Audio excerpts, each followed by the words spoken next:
Hello, good morning, good afternoon, good evening, wherever you are in the world. Welcome to the Celtic Down Under weekend review podcast. I will be your host tonight, Anthony Maguire. I'm joined, as always, by Paul Massey as we review yesterday's action as Celtic progressed in the Scottish Cup, beating Buckie Thistle at home 5-0. Paul, how was your weekend? And more importantly, it's been obviously a few weeks since we've been on. We've been on hiatus as the winter break has been on. A bit of a summer break for us. How's it been? It's been good. You're quite right. We've come off the back of high 30s and 40 degrees, which isn't pleasant, but I'm probably not going to get much sympathy from our Scottish-based listeners, given what's going on weather-wise back there. But yeah, no, it looks like the weather is going to settle down here and be more temperate, sort of high 20s, early 30s. Good little couple of weeks. Just had a long weekend there. Had a day off work. Had a friend's wedding on Saturday, and took the opportunity to sort of extend the weekend and had a nice little resort staycation yesterday. Enjoyed some weather and but just nice things you do at nice hotels. So yeah, pleasant. Only issue, obviously, 4 o'clock kickoff in the UK is pretty late over here, midnight. And obviously, with the day off today, I had obviously enjoyed myself somewhat throughout the day. So I attempted to watch the game live, but sadly didn't quite achieve that. I was nodding off and eventually gave up once the result was safe. But I watched the game back today through clear eyes and clear head. A lot to be pleased about, albeit a bit of a straightforward exercise, but useful nonetheless. Actually, coming back after a kind of a bit of a break, it's always good to get a sort of easy run out done to get up and running, and it we couldn't have really asked for too much more. Yeah, no, I agree with you, Paul. Had as you can probably tell by the mess behind me, still moving house, so we're getting there. So that's been my whole December and into January. So just about settled in now. Had the parents up for the weekend, so that was nice. Got to use my pizza oven for the first time, so that was a bit of a trial and error. We got there in the end, but it was a bit rough to get going. And I made the cardinal sin last night of thinking, I'll just put my head down for a wee half an hour. It was about 11:30. I went, wee half hour on the pillow, and I'll wake up at midnight feeling fresh to watch the game. And next thing I knew, it was 4 o'clock in the morning. So I had a wee check of the phone and obviously saw that we'd comfortably won the tie. Went back to sleep, and then managed to get it watched today. So again, through sort of clear eyes, as opposed to the bleariness that we would have been subjecting ourselves to at midnight Perth time. Paul, I guess, as you just rightly said, in these sorts of fixtures, it's get a win, get a performance, get a few players on the team sheet, and most importantly, walk away without any injuries. And I think we achieved all that. My cat's just been very vocal at the moment, so I'm just holding on to him. So what was your sort of take overall from the game? Did it sort of tick all your boxes from a supporter's point of view? I mean, we're probably enough chalked off goals to win about 3 games, let alone the goals we actually did score. What were your thoughts? Yeah, like you've summed it up pretty well. You literally want to get players in these kind of games. You want to get through the tie, and you want to get through without any injuries. A performance and blood in players that otherwise wouldn't get game time or are coming back from injuries is kind of that's really good too. But ultimately, get the result, get through safely. Get the squad's health, keep the squad healthy.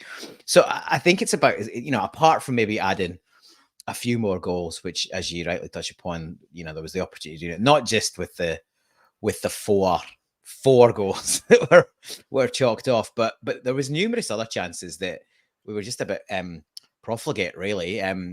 Kyogo should have probably had more. Some of those offside decisions were very marginal, and certainly to the naked eye looked more than marginal. But controversial. We trust the technology, of course. It's easy to trust the technology when you win 5-0, and it's easy to have that conversation.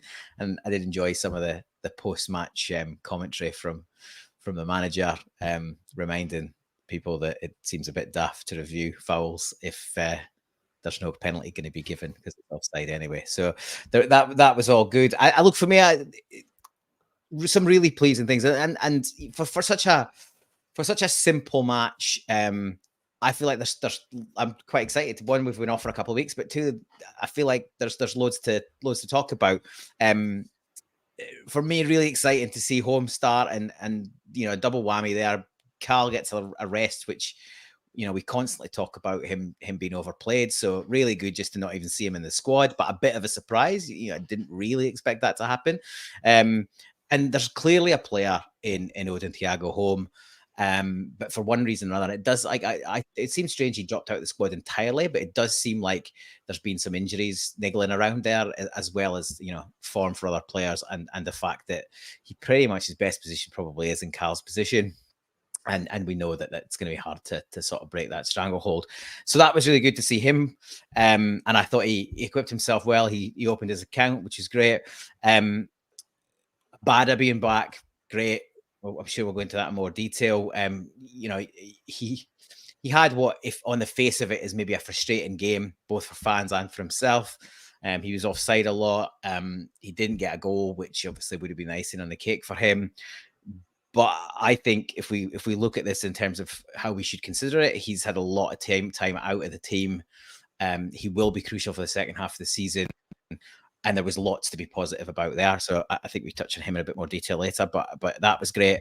And there wasn't really, not that we were particularly tested defensively, but there weren't too many, concerns. Hart's asked to make one save, he makes it. Scales maybe had a couple of wobbles. I know it sounds like I do kind of criticize him, maybe some fans would say unfairly, but it's only because, there's not much to do, but you've got to be able to do it well. And that boy gave him a couple of runs for his money once or twice. There was a couple of occasions where you were just he did. And if you're being generous, yeah, and I've said this for a while. Obviously, he's played above himself. He's been a surprise. He's been a standout. But can he get to the level he would need to be for really him to push on to that next level and be a long-term Celtic player? I have my doubts, but I've been wrong before, I'll be wrong again. But it just, two ways to look at it. Yes, he's getting turned a little bit and caused problems by a guy who doesn't play football part-time. That's his second job. Sorry, doesn't play football full-time. That's his second job. But on the other hand, they've all had a few weeks off, so they're a little bit rusty. So maybe you just put that one down to experience. And so there's two ways to look at it. You can be cruel or be kind, but that was a slight concern. He will need to be better moving into the second half of the season. And he's obviously got the capability to lift his performance. We've seen that both in bigger games. So that was probably the only slight kind of grumble from a defensive point of view. The other sort of positive for me is, and it's a bit of a mystery, is the whole Rocco Vata thing. Banished. We'll come back. We'll come back. We'll come back to that one. But banished all season, and then back on the bench and gets game time and scores his first goal for Celtic. So yeah, we will touch on that. But those were the kind of key headlines for me. But a lot of solid performances, and obviously a lot of people got game time, which was great. Just do a couple of quick shout outs. We've got a few live people. Just, as they're going forward, guys, we will be going live at 8:30 Perth Western Standard Time in Australia. So I believe that's 12:30 p.m. in Scotland as it stands at the moment, because our clocks don't go backwards and forwards. We've got an aversion to daylight savings as opposed to the rest of the world. So we will be live. So if you want to get amongst it and get in the chat, by all means, please do. Unfortunately, Sean won't be joining us as frequently moving forward, but we will have a few new contributors coming on board in the next couple of weeks. So watch this space. But you are currently stuck with me and Paul, and will be for the foreseeable future. So take that as you like. Don yourself. All right, lads. How you doing, Don yourself? We've got the Laird of Lanark. Evening, guys. Evening to you. And got yourself in Sydney, good to know. And then we've got Mesh. He's always in there with the technical comments, even when we weren't live. So I appreciate your off air comments, Mahesh. We're always keeping an eye on what you've been saying. So thank you for getting involved. I guess Ron, yourself sort of started here by saying it was like a friendly game, but we knew that would happen. And I guess it was a bit of a training exercise after we got those first couple of goals. Obviously, there's no pressure. But the football, I have to say, for the most part, was free flowing and was played at a good tempo. I mean, it's very easy in these games to drop the standards. We didn't play any friendlies during the winter break, as far as I'm aware. Rangers obviously had to do a couple to pay back their debtors over in Australia for not showing up for the Sydney Cup last year. But really that was our first hit out. And apart from the plethora of offsides and just getting our runs just slightly off time, I kind of feel like the performance was pretty good. I mean, you obviously can only play against what's there. And I think in fairness, Buckie Thistle actually defended fairly well. I mean, there's quite a number of numerous interceptions that they made that, had they not, would have easily ended up with Kyogo bagging a hat-trick. Our first real mistake that I saw was in the second half, was after they conceded the third or fourth goal, and we pressed them quite aggressively. Kyogo was straight to the man who got the ball. You had Palmer and it was Abada was still in the park at that point. And that created the chance where Abada put it wide, and that was another one of those good chances where we probably spurned it a bit. But that was really the first sort of mistake that that Buckie Thistle really made. So, I mean, in fairness, I thought they performed well. I thought us picking a first team, first choice 11, obviously with the exception of Cal Mack, who, as you rightly said, Paul, deserves an extended break, and Brendan Rodgers said as much. So take the opportunity to give him an extra week or two off. That team is the strongest lineup you can pretty much put out with the players that we have available at the moment. So we showed Buckie Thistle respect in that regard. Some very fishing-like offhand comments from Tom English on the Twitter. Oh, where's all the youth players? It's like, well, if we put all youth players out, then he'd be the first person to say we're disrespecting our opposition, and you can't win either way. And apparently it's only Celtic that's held to this higher standard than everyone else in Scotland. But, in the end up, we had quite a lot of young academy players or prospects, Vata, Mikey Johnson, Anthony Ralston came through our academy. So, in the end, there was a lot of players there who, are definitely sort of Scottish-based, Scottish-born. So, again, as I've said, you can only play what's in front of you. And I felt that we took the game seriously. Yes, on another day, it could have been 9, 10, 12 goals, no worries. But the football, for the most part, was good. Matt O'Reilly had an exceptional game. Popping up with just the breakthrough pass. They really obviously couldn't handle his movement because he was Eddie everywhere. I was very impressed with Paolo Bernardo as well. He was breaking through the lines and making those runs. And Home was very comfortable in the ball, broke up play. He basically did the Cal Mack role and did it fairly well. And I mean, I know you're playing against opposition where you're expected to win possession back very, very quickly. But, he did it well. He wasn't giving away fouls, which I find is important. Like, in these games, it's very easy just to do the lazy foul and give it away. And we didn't really do that. We won back possession cleanly, recycled and went again. So I felt from that point of view, it was comprehensive. And, and let's not beat around the bush. There was a Category 5 storm blowing in that night. The wind, there's a number of times where players were putting the ball down on the ground to take a set piece and the ball was blown all over the place. The Buckie Thistle keeper in the first half was, he was struggling to clear his lines at times. The conditions weren't conducive to good football, but, we managed to find a way.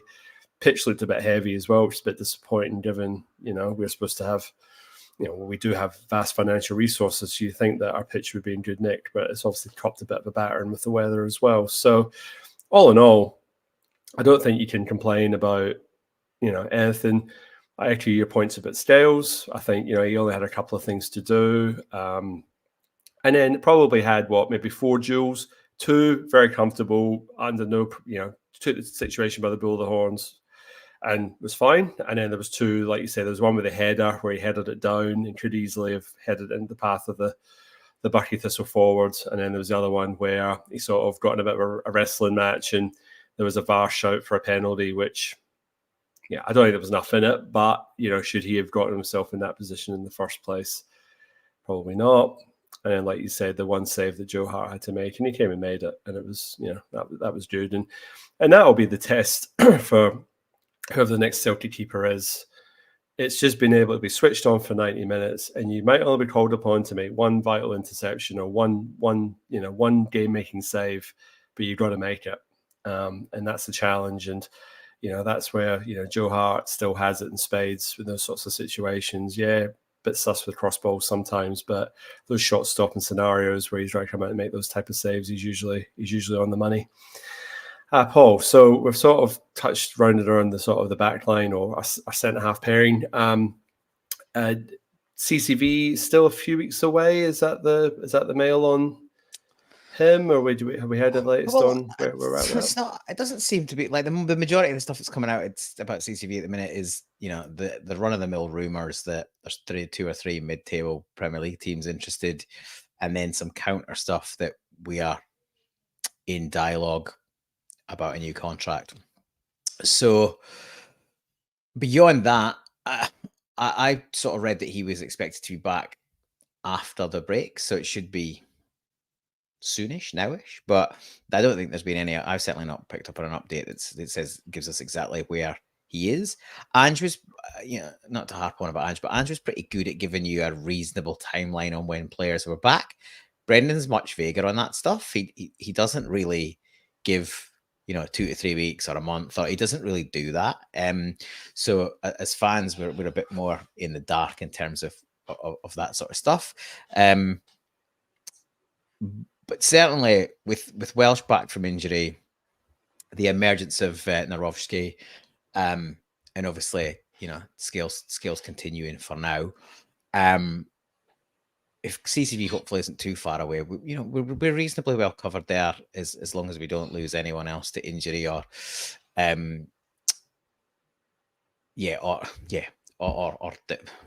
somehow we sell somebody before the end of the break. But yeah, I think one of the things with CCV is we've missed him. We've missed him in really crucial games. So we've missed him in both derbies. He missed a lot of the Champions League. So whilst he is our best centre back when fully fit, we've played a good chunk of this season without him available. So for me, we definitely don't want to be losing him, particularly this window. But equally, I don't think we should be rushing him back necessarily, because then you potentially compound the issue. So I'm quite happy for him to be working in the background until he is absolutely fully fit, and we can rotate the 3 that are available until then. Because it looks like Lagerbielke's out of the picture completely. Yeah, I think he will be either sold or loaned before the end of this window. Yeah, I think. Sorry, last caveat on that. I guess it depends how the CCV injury goes. If Lagerbielke is still here at the end of the window, you could probably read into that CCV's injury is a little bit more concerning. Yeah, that's a fair point. I'm trying to. I think with Narovski, his performance kind of flew under the radar. So I don't really remember any particular key moments in the game. He was just super composed. Like he used the ball really well. He never got flustered. He's 1 and 2 touch. You're right. It probably does fly under the radar. I've been consciously making it like I've since the loss of Starfelt and this rotation of centre backs, I've been really keen to pay focus to those that when they're coming in, because, and that includes Welsh, who's been around for a long time, but obviously his game is hopefully progressing. So yeah, I've taken a keen interest in Narovski, and he's barely put a foot. Like, he's only played, I think that's his fifth and a bit match. But he's barely put a foot wrong since he's come in. He's obviously playing on the right, and I think he was probably bought to play on the left and partner CCV. I think that was the expected first choice partnership. However, my understanding is he isn't left-footed. That his dominant foot is right, so he's similar to Starfelt from that basis. So again, that's one advantage scales hold over him. But I would certainly think that based on how composed his performances have been and how good his distribution's been, that if CCV can get himself back fit at some point before the end of the season, that will be the pairing. Yeah, no, I agree. I think his forward passing range seems good. And then the only sort of mistake I can remember so far is the sliding tackle against Rangers where he gave away that free kick. But apart from that, a little bit of naivety. But otherwise, yeah, just very super composed and seems like the Starfelt replacement that we kind of thought hoped he would be, and hopefully he can get a run of games because ultimately he's coming back from injury effectively as well. So the Laird of Lanark just raised a point here. If we get a good offer for CCV, we should let him go.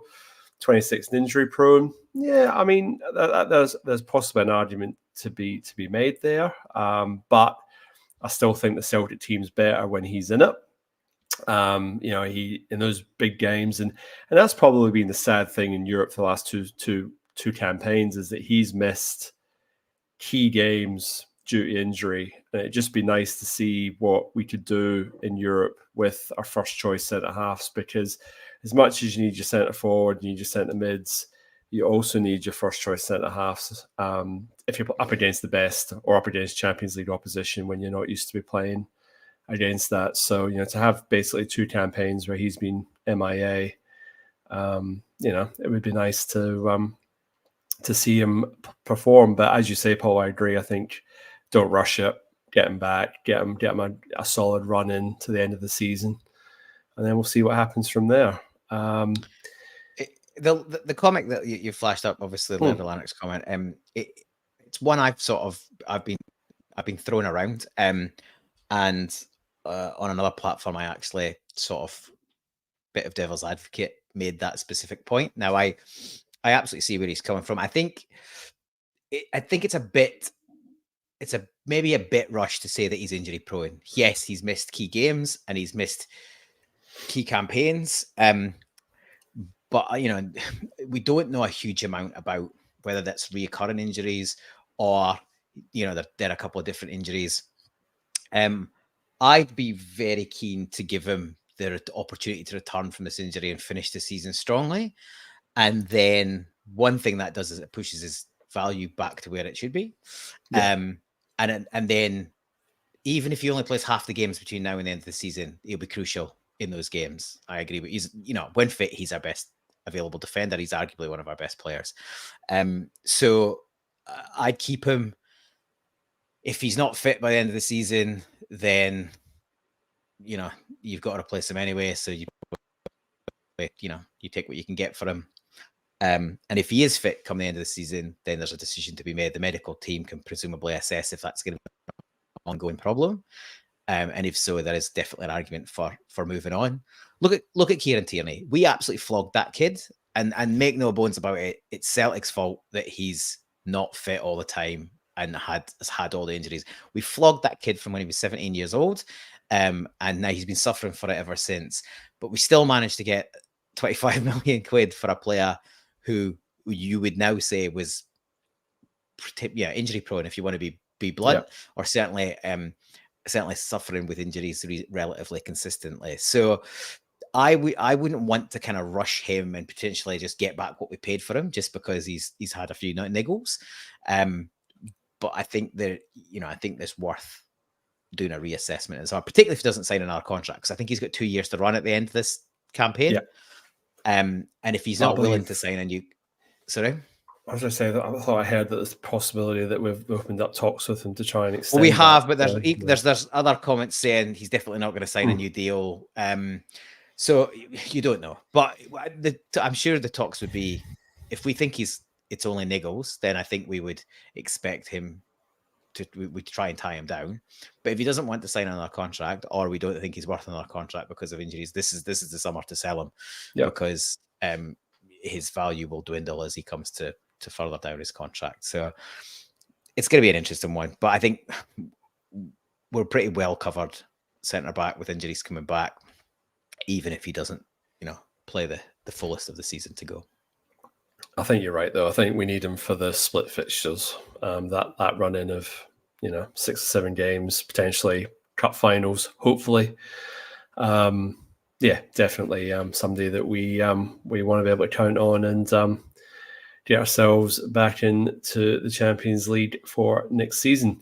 I think we've covered the defence well and truly. I think the fullbacks sort of just 2 solid performances. AJ, Greg Taylor, just solid performances. Yeah.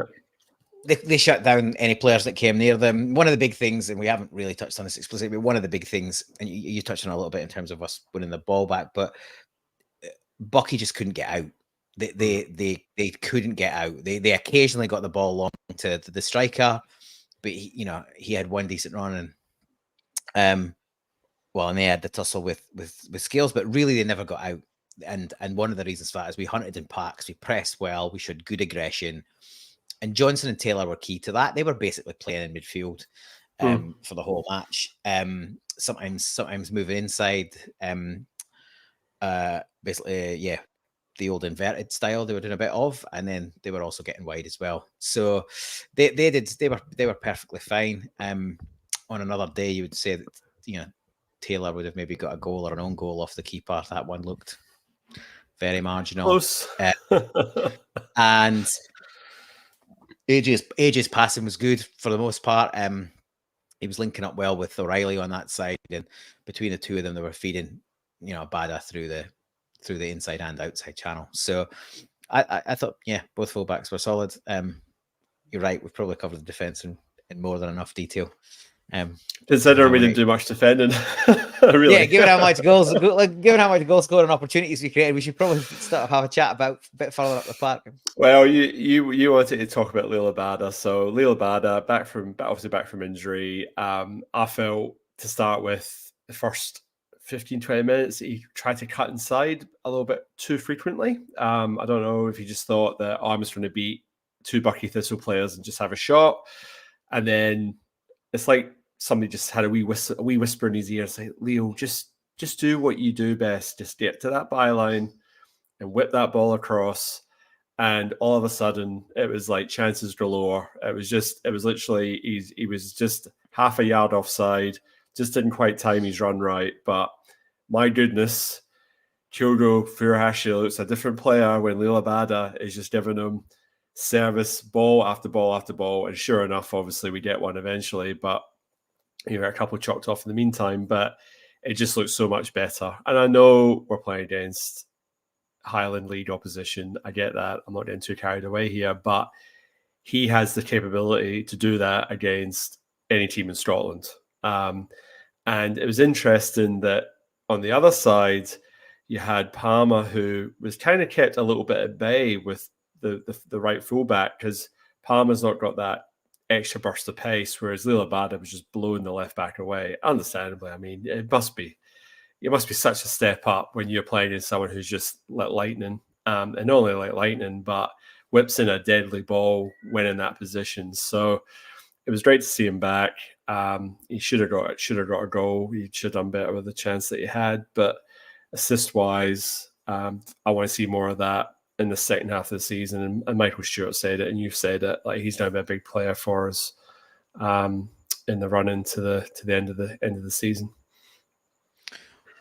Well, yeah, it's the usual story on social media. You've got the full spectrum of view, from he was woeful, like always offside. What? It said, I've read it, to then, anyone with half a brain saying he was brilliant. And I noticed the Laird Lanark's in there again saying he was brilliant. I agree. Rusty, obviously, he's been out of the game for a long time. And that's just that little clicking of time in his runs. But you're right. He was only a yard or so off that. It's frustrating when you're the wide player. He should be looking along the line, and he's like, we know he's got gas to burn. So he could have been standing 2 yards onside and still gassed the fullback. So that a little bit frustrating, but he's never going to adjust his game that much because he needs to play on the edge, because that's what he's going to do against one of the absolute best. Kyogo will be delighted he's back. You're right. The service, just laps that up. You know, he doesn't even need to get to the byline. He just gets that yard or two of space, and it's in the corridor of uncertainty, as the commentators call it. And the goal, Kyogo's goal, is a perfect example. And there was a couple before that where it was probably even better quality of crossing. I think the goalie, probably that was probably one error. Yes, he had a good game, but the goalie kind of got himself a bit caught in no man's land and a bit slow to getting down. And he's just threaded the needle to give him there, and he's obviously got a tap in.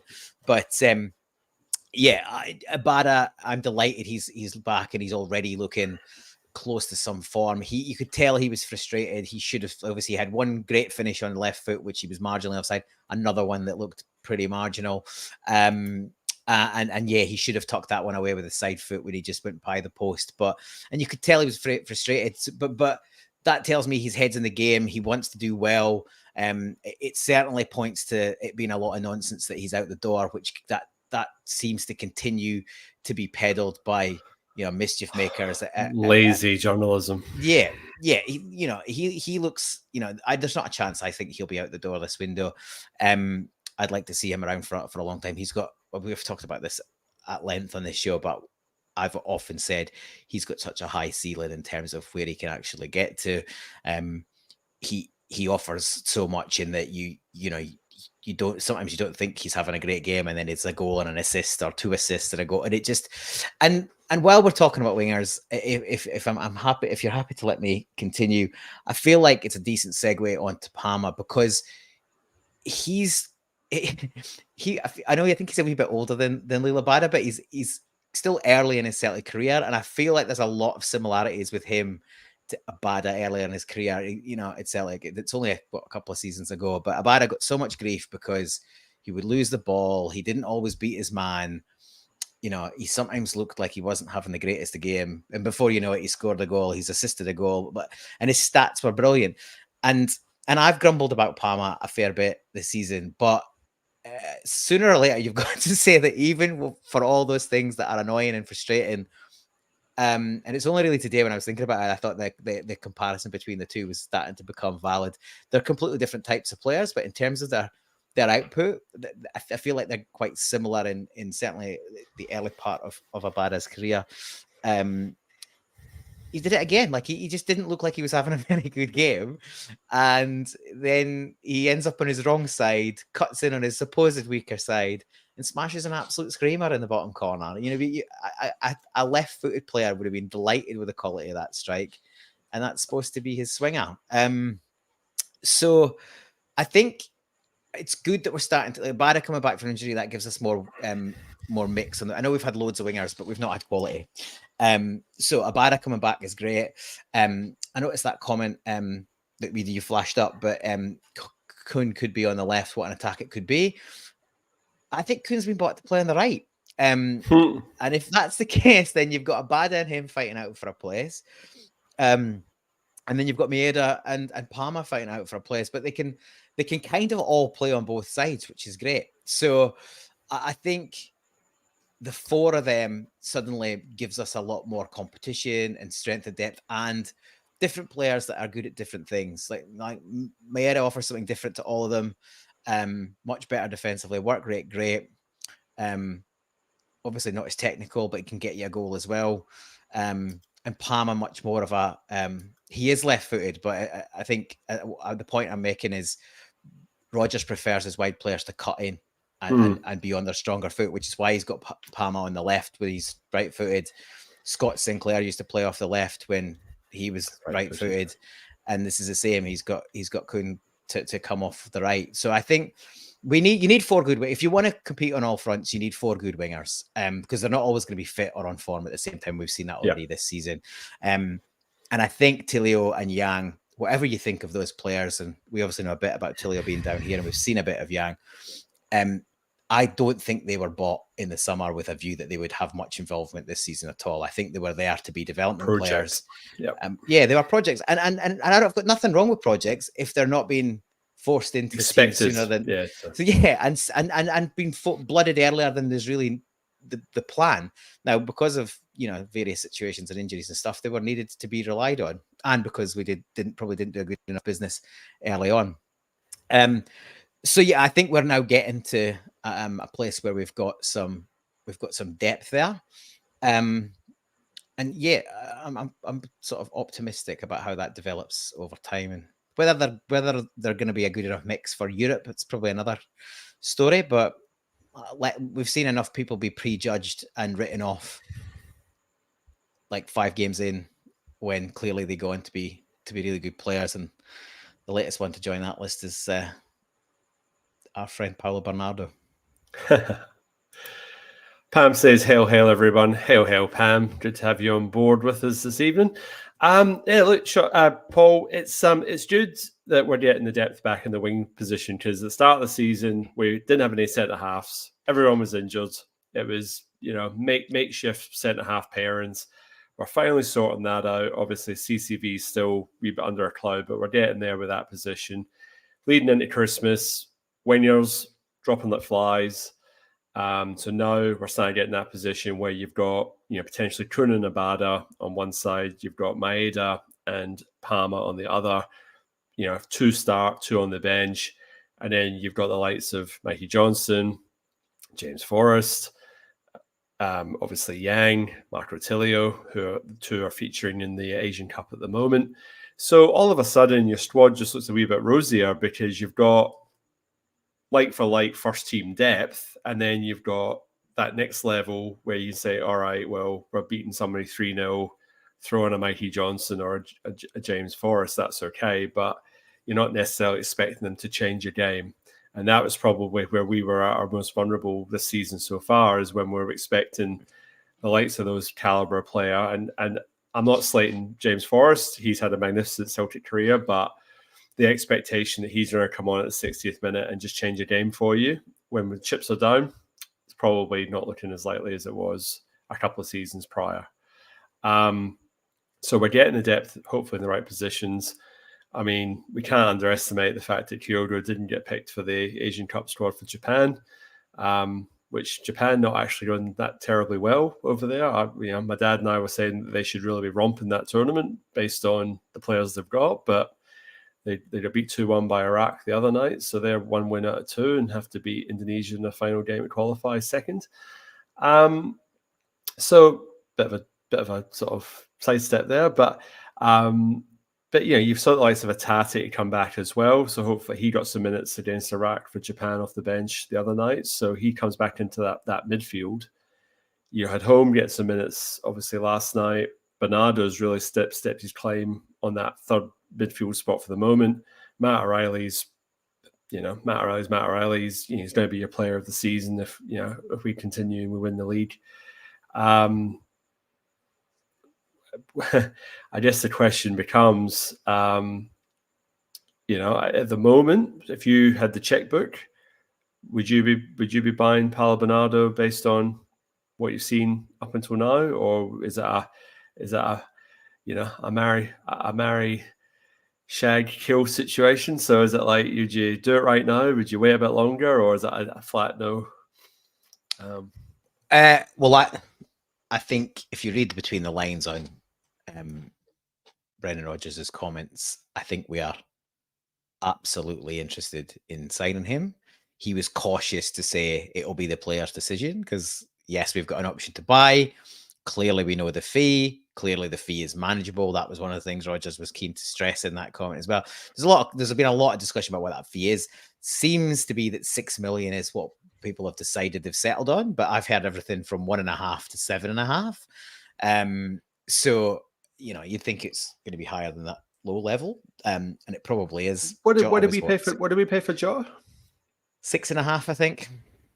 You got to think it's in the ballpark. I'm not saying more than that, but I'm sure there's got to be that 6 million. It would be in that kind of ballpark. Yeah. And as proven with Jota and CCV, this is a perfect deal for Celtic. You can commit to paying 6 million as a first option to buy, and the fees agreed if both the club and the player want to go forward with it. So you've got a season or 6 months or however long the loan period is to work out if it's good. And a few months in, 3 months in, pretty much 75-80% of Celtic fans would have told you he's rubbish, get rid of him. he's not worth the money. What are we doing? He doesn't do anything. But then, you fast forward 6 weeks, 8 weeks, whatever it is. Now nearly every Celtic fan would say, pay the money, do it now. I don't care. Get him in. But I guess it's easy to say, pay the money, do it now. That's not how the deal's constructed. The deal's constructed that both sides will, Benfica kind of out of the picture. They've already agreed the fee. It's really down to us and the player. And if the player wants to come permanently, I think we will more than happy to pay the fee. So it's really the ball's in Bernardo's court. Does he want to come and be a permanent player? So can he see a future in his development? And it will just be development. He'd come for another season or two and he'd be off somewhere else if he continues on the trajectory that he's on. He's clearly a quality player. Another great goal yesterday. He's now showing that he's pretty much got everything you need to be a modern midfielder. He's tenacious. He works hard.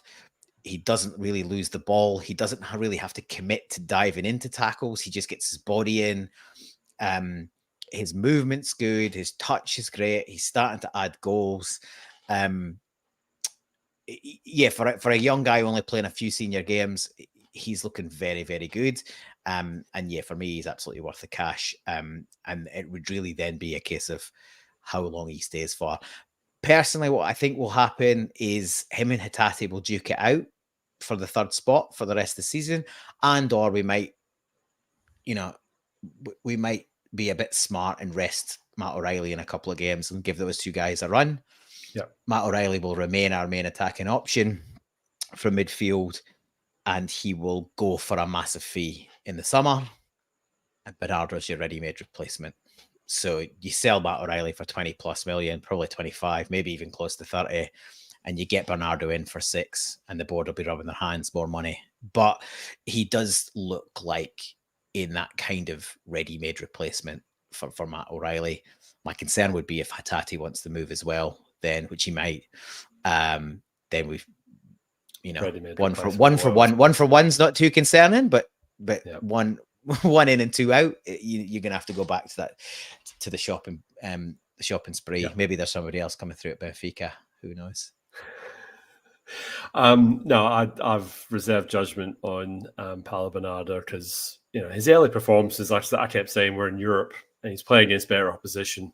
He was getting thrown in against better players than his contemporaries in David Turnbull and Thiago Holmes. So I always thought there was potentially a player there. He always looked quite tidy, but he's adding goals to his game. He's making those runs. It's becoming more expansive as the weeks go on. So, yes, I can see us signing him, provided that the player wants to be there, and I have no doubt that he does want to be there. So I think it will be a done deal at the end of the season. But I say these things will play out, and a bit like Jota, who had his world holiday before we actually officially signed him. It'll happen when it happens.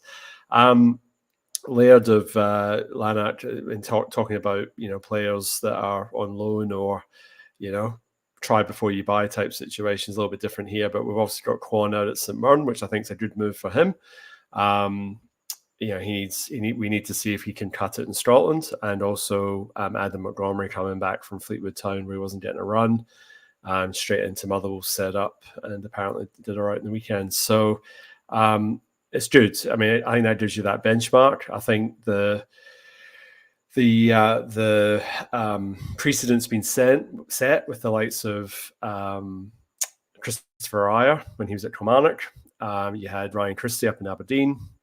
And the other Aberdeen player being Liam Stales. So I think it shows that if players can become first team regulars and strong performers in other teams in the same league that you're playing in, I think that means that you've got the potential to be a valuable squad player for Celtic going forward. So it'll be interesting to see that development and how that goes. So that's promising, and I guess it's a little bit of a segue here, Paul, because I know you want to talk about it, so I may as well talk about it now. Obviously, Rocco Bata, the 5th goal scorer on the weekend, kind of been in the cold, kind of banging in the goals for the B team, but not getting a look in, not even on the bench. I think the gut feeling out of the Celtic support was that he was on his way. He rejected a new contract at Celtic, and he was off to to Italy or somewhere warmer. But maybe, just maybe, we've offered him a new contract, and Brendan's maybe turned this one around. What's your take on that one? Yeah, it's looking that way, and you can only say it's looking that way from the evidence that we've seen. So the kid's been nowhere near the squad yet. The chat seemed to be that the deal had been rejected, so he was being frozen out of the first team. However, there has even in the last couple of weeks, there's been some commentary, maybe sort of filtered by the club through back channels, that what Rodgers was really doing was looking at the squad that he already had or had been put together, and then the kids were sort of the next bit to be viewed. So I'm a bit cynical on that. I kind of think you could do two things at once. You could review your current squad and keep an eye on the kids. So difficult to say. I was lucky enough to be involved in a discussion with, I'm just going to name drop here, Matt McGlone recently. And Matt seems to have some knowledge with the family, and seemed to indicate that there was potentially still an interest in him continuing to be a Celtic player. Now,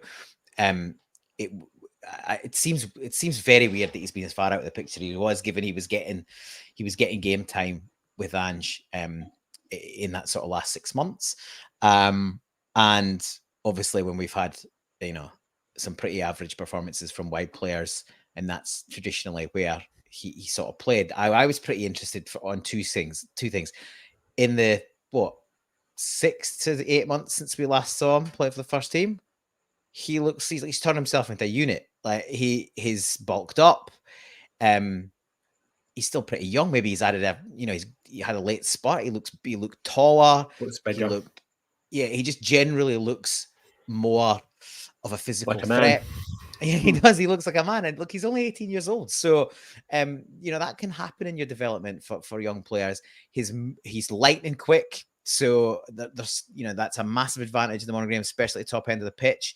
And his movement for the goal was really good. He sort of made 2 or 3 movements towards and out. And yeah, he's playing against tired defenders, but he's wet behind the ears, 18-year-old kid as well. And he took, he just sniffed the goal and got in there. So it was interesting to see him be picked and to be played through the middle. It was starting to get that point where, you kind of want, game was put to bed, get Kyogo off, get the cotton wool wrapped around him again. Abada. Yeah. But Abada really needed those extra minutes, and the longer he stayed on, the better. 70, 80 minutes was great to get for him. So yeah, it's a very pleasant turn on events if we can give him now if he's good enough. And the thing is, nobody really knows if he's good enough. And one of the flaws with the Scottish setup as it currently is we've only got our youth team or our B team playing, reserve team, whatever you want to call it. We've got them playing in the 5th tier of the Scottish system. Now that's, if these are players that are going to make it at Celtic, they're learning nothing at that level other than hardening them up a bit. That's it. There's nothing technical they're going to learn down that level. And so that's a bigger picture discussion for another time that Scottish football needs to fix.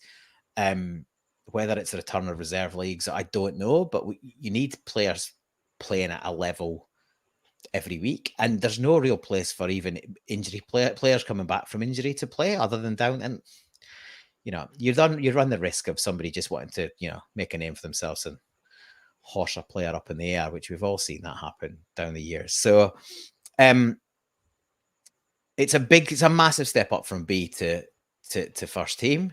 But if the players have got half a chance, then I'd much rather see us play our youth players in these kind of fixtures than, another project off the production line from another part of the world. So I thought he was out the door. I thought it had completely broken down, and it seemed like Bologna was the likely place for him, which could have been the making of him. But if there's an opportunity for him to stay and be part of the squad in the second half, yeah, I'd love to see where he ends up, because now that Kyogo hasn't gone to the Asian Cup, there isn't that as pressing need to go out and buy another striker. And if Fata's going to come to the fore and hang around, O comes back. There you go. You've got 3 strikers to rotate. That'll certainly do us for the rest of this season. We probably need to strengthen that area coming into next season if we're going to be Champions League, hopefully. Well, it's an interesting point you make, Paul, because at the moment he's technically a second choice striker, isn't he? Because I mean, who else in the team ticks that box? O's away, Maeda's away. You'd think that maybe he gets a wee look in for potentially being that option off the bench if you want to take Diogo off at the moment until we get players back. It is. It's either that or you drop either Abada or Palma in as a false nine. Yeah. That's kind of it. That's really your alternative option. But when you've got a kid who's been moved, I think by all accounts he's playing through the middle more recently for the B team. So why not? I must admit, I still think Palmer's a non-winger. I still think there's potential to play him. I don't know how you do it with Celtic's current setup, but he could quite easily be a 10 or a false 9, or just the fact that he can shoot with both legs, and he's it's more his touch that gets him into good positions and he can sort of set himself up. It's not that yard of pace that like an Abada needed or a Jota needs sort of thing. So better. That's again discussion for another time, but we might see that next couple of weeks. You never know. Time is slowly but surely getting away from us. We're nearly up to an hour. I guess at this point, I would like to point out that you can obviously follow the Celtic Down Under crew, all the various social media sites. Paul is quite active on Twitter, or X as it's called now. Me less so, but by all means, you can give us a follow there as well. Catch up with everything that we're following and thinking during the week in between pods. As I've said earlier in the show, we will be live at 8:30 Australian Western Standard Time, which is at the moment 12:30 p.m. Celtic Park time. And we'll be doing that every Monday, and we will have some new contributors join us over the next couple of weeks. Paul, was there anything that you wanted to touch on in the game that we haven't touched on before we get to our man of the matches, and then we'll do a little music/TV review like we always do? Yeah, look, probably just a shout out to Buckie Thistle. They brought a good travelling. That's my neck of the woods. I'm from about an hour along the road from them, and that is a right trek at any given point to come down. I used to do the trips down as a season ticket holder, but yeah, there's no easy public transport. And yeah, it's a massive game, and they brought a big traveling support. It was a horrific day, obviously, as well. Some of them were probably struggling to get home. Some of them would have just made a day or two of it, and probably weren't planning to go home today anyway. But I thought they equipped themselves really well. There's been teams even in the Premier League that have been embarrassed themselves more severely against us when we were on song than they did. They never resorted to bully boy tactics, which is very easy at that level.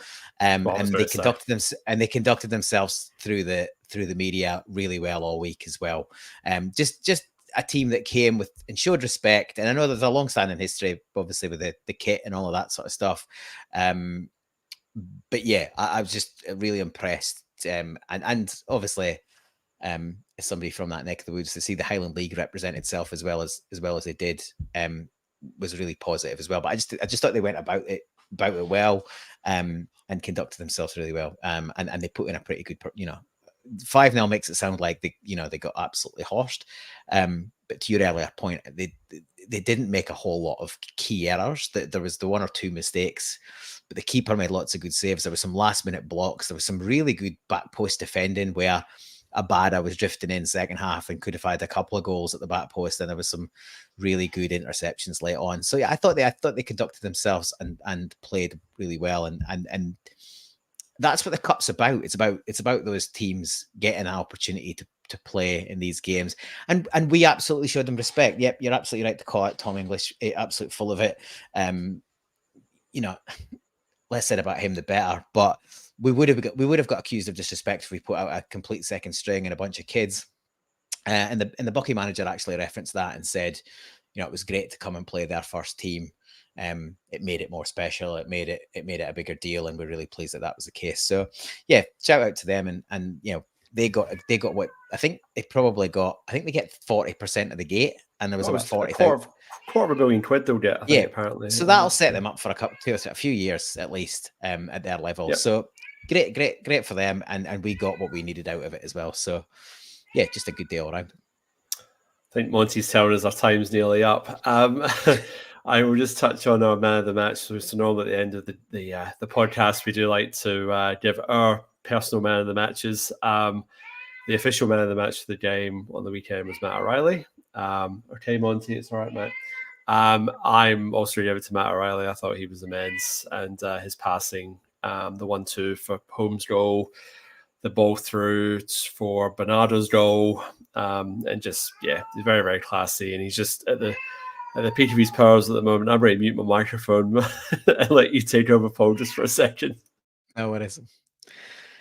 Yeah, no, spot on. O'Reilly was great, and he is my man of the match as well. I think he's the standout contender. I would give a little shout out to Odin Thiago Home. Touched on at the beginning of the show. I'll say it again. There's definitely a player there. I know it's only this kind of level, but he just looks composed. He's keen to link the play. He's got good feet, and he topped it off with a goal as well. So my concern with him is he will struggle to get game time in his preferred position, and I definitely think that is his preferred position.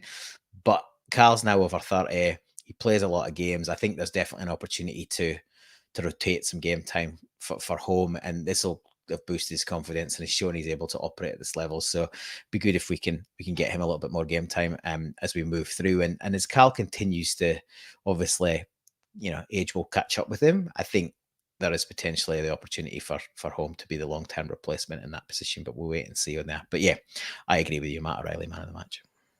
Fantastic, Paul.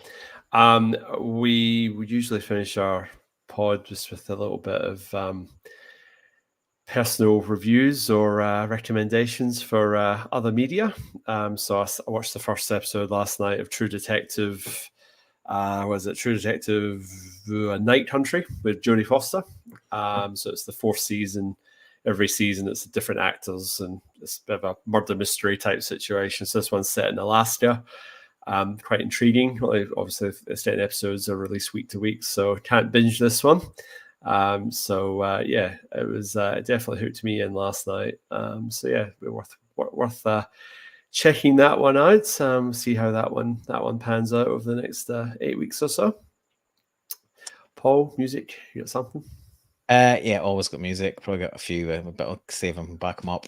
Whilst we're on TV, I can't remember. There's 2 weeks off. I can't remember if I mentioned this previously, but absolutely loving Yellow Jackets.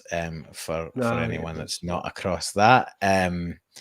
First season, certainly in Australia, first season's on Netflix, but both seasons are on Paramount Plus. Well through season 2. Basically, the premise is a girls' football team. Soccer, but girls' soccer team basically goes down in a plane crash, and it's a bit of a kind of survivalist thing. And the story flashes back and forth between them as sort of 16-year-old kids in this issue, and the present day of some of them who've survived and are dealing with present day stuff and the history from what went on back in the day. Just makes me think of that movie Alive with the Argentinians. It's like Argentinian rugby team, which is I think based on a true story. So this is obviously not based on a true story, but it's playing off that similar kind of premise. It's so far we've not been told where they crashed, but it looks like the Rockies or Colorado, somewhere really remote and bad weather and mountainous and wooded forests and stuff like that. So, but yeah, really good cast. Both the young woman and then obviously the adult cast is great as well. Some famous names in there. Christina Ricci, who else? Juliette Lewis, and is it Melanie Lewinsky or Lewinsky, something like that. Not Monica Lewinsky, is it? No. Not Monica. Yeah, this is Melanie. She's a Kiwi actress. She's great as well. But really good show, worth a look. But as always, I'll finish on music. And being a bit of a 90s indie kid, was quite excited to see that Shed 7 were back with another album. Couple of 2 or 3 years, probably since maybe 4 years since their last album. But yeah, this one is called A Matter of Time, and got to number 1. First 30 years in the game, and they got their first number 1. So yeah, the old school fan base would have been out buying vinyl and stuff like that in the UK. But yeah, check it out if you like your 90s kind of indie Britpop, all of that. The Sheds are back, Shed 7, and the album's A Matter of Time.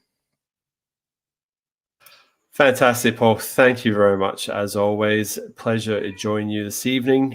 Monty's telling us it's time to go, so we'll call it there. Join us next week. We'll be live at 8:30 Western Standard Time. I've said that already, but I'll say it again. Please like and subscribe to the show if you haven't already. And all that's left to say, Paul, is hail, hail. Hail, hail.